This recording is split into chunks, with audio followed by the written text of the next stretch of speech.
দশক শেষ ভালো যার সব ভালো তার। এই শেষটা ভালো করতে এবার কলম্বোতে মাঠে নামছে বাংলাদেশ দল। টি-20 সিরিজটা ভালোভাবে শেষ করার পাশাপাশি লঙ্কান সফরটাও দারুণভাবে শেষ করার সুযোগ পাচ্ছে বাংলাদেশ। তার জন্য জিততে হবে সিরিজের নির্ধারণ শেষ টি-20 ম্যাচটি। জয়ের হাসিটা কি হাসতে পারবে বাংলাদেশ? একে একে সমতায় যে দল জিতবে সে দলে আজ টি-20তে জয়ী হবে। তবে টি-20তে জিততে মরিয়া বাংলাদেশ, কারণ টেস্টে ওয়ানডেতে হেরেছে টাইগাররা।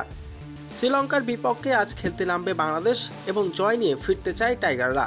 তবে শেষ টি-20 ম্যাচে বাংলাদেশের সম্ভবত একাদশ: তানজিদ হাসান তামিম, পারভেজ হোসেন ইমন, লিটন দাস উইকেট কিপার এবং অধিনায়ক, তাওহিদ হৃদয়,